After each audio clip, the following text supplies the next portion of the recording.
आज का question basically ये पूछ रहा है कि इनइक्वालिटी और पॉवर्टी को रिड्यूस करने का आइडिया क्या है और इंडियन पॉलिटिक्स में ये कॉन्सेप्ट इतना सेंट्रल क्यों है। हम इसको डेफिनेशन से स्टार्ट करके फिर पॉलिटिक्स का रोल, इफेक्ट्स और लास्ट में इस कॉन्सेप्ट की यूटिलिटी को स्ट्रक्चर्ड वे में कवर करेंगे। Let's use a simple diagram to make the relationship easier to see. सबसे पहले क्लैरिटी। पॉवर्टी और इनइक्वालिटी सेम चीज नहीं है।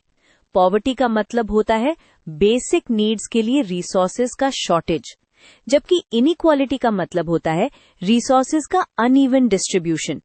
आप पॉवर्टी रिड्यूस कर सकते हो, बट इनइक्वालिटी फिर भी हाई रह सकती है, इसलिए दोनों को अलग अलग समझना जरूरी है। पॉवर्टी को हम यूजुअली मिनिमम लिविंग स्टैंडर्ड्स के लेंस से देखते हैं, जैसे इनकम पॉवर्टी या मल्टी डायमेंशनल पॉवर्टी। इनइक्वालिटी को हम income, wealth, education, health, gender, caste, region सब डायमेंशंस में देखते हैं। इंडियन कॉन्टेक्स्ट में ये डायमेंशंस इंपॉर्टेंट हैं क्योंकि इनइक्वालिटी सिर्फ पैसा नहीं, सोशल एक्सेस और पावर से भी लिंक्ड होती है। अब ये इंडियन पॉलिटिक्स में सेंट्रल क्यों है? क्योंकि डेमोक्रेसी में लेजिटिमेसी का एक बड़ा बेस होता है। सिटीजन्स को लगना चाहिए कि सिस्टम उनकी लाइफ बेटर कर रहा है। अगर पॉवर्टी और इनइक्वालिटी बहुत हाई हो तो रिजेंटमेंट, डिस्ट्रस्ट और सोशल कॉन्फ्लिक्ट बढ़ता है। इसलिए पॉलिटिकल एजेंडाज, मैनिफेस्टोज और पॉलिसी डिबेट्स में ये थीम्स बार बार आती है। इंडियन स्टेट के पास पॉवर्टी और इनइक्वालिटी रिड्यूस करने के दो ब्रॉड लिवर्स होते हैं। पहला, ग्रोथ एंड जॉब्स, ताकि इनकम्स राइज हों। दूसरा, रीडिस्ट्रीब्यूशन एंड सोशल प्रोटेक्शन, ताकि जो लोग ऑलरेडी वल्नरेबल हैं उनको इमीडिएट सपोर्ट मिले और अपॉर्चुनिटीज इक्वलाइज हों।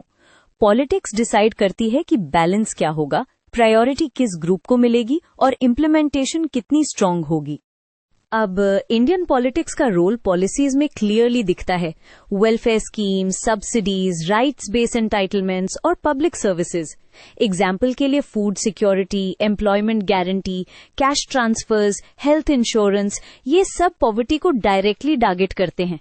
और education, health, sanitation, financial inclusion जैसे इन्वेस्टमेंट्स इनइक्वालिटी को लॉन्ग टर्म में रिड्यूस करते हैं, because they raise capability, not just consumption. Inequality का इंडियन पॉलिटिक्स में एक और स्ट्रॉन्ग एंगल है, social justice and group based disadvantage. Caste, tribe, gender और region historically unequal access create करते आए हैं। इसलिए affirmative action, reservations, targeted scholarships और एंटी डिस्क्रिमिनेशन मेजर्स को पॉलिटिक्स जस्टिफाई भी करती है और कंटेस्ट भी। यहीं पर आपको रोल और इफेक्ट दोनों दिखेंगे। एम्पावरमेंट होता है, बट पॉलिटिकल मोबिलाइजेशन और बैकलैश भी हो सकता है। इफेक्ट्स पे फोकस करें। जब पॉवर्टी रिड्यूस होती है तो ह्यूमन डेवलपमेंट इंडिकेटर्स इंप्रूव होते हैं। हेल्थ, स्कूलिंग, न्यूट्रिशन और सोशल मोबिलिटी का चांस बढ़ता है। इनइक्वालिटी रिड्यूस होती है तो सोशल कोहेशन और ट्रस्ट इंप्रूव हो सकता है और डेमोक्रेटिक पार्टिसिपेशन मीनिंगफुल बनती है। लेकिन अगर पॉलिसीज पुअरली टारगेटेड हों या इम्प्लीमेंटेशन वीक हो तो लीकेज, एक्सक्लूजन एरर्स और डिपेंडेंसी नैरेटिव्स जैसे इश्यूज भी पॉलिटिक्स को शेप्ड करते हैं। सेंट्रलिटी का एक प्रैक्टिकल रीजन इलेक्शंस भी हैं। पॉलिटिकल पार्टीज इंसेंटिव्स के थ्रू रिस्पॉन्ड करती हैं। वोटर्स इमीडिएट रिलीफ भी चाहते हैं और लॉन्ग टर्म जॉब्स भी। इसलिए कंपेटिटिव वेलफेयर, टारगेटेड बेनिफिट्स और परफॉर्मेंस नैरेटिव्स डेवलप होते हैं। फेडरल स्ट्रक्चर भी मैटर करता है क्योंकि सेंटर और स्टेट्स दोनों स्कीम्स रन करते हैं और governance capacity state to state vary करती है।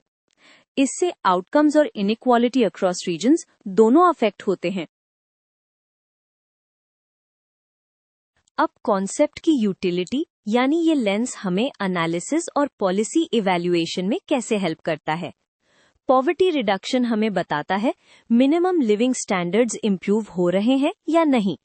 इनइक्वालिटी रिडक्शन हमें बताता है गेन्स इवनली डिस्ट्रीब्यूट हो रहे हैं या सिर्फ टॉप ग्रुप्स कैप्चर कर रहे हैं।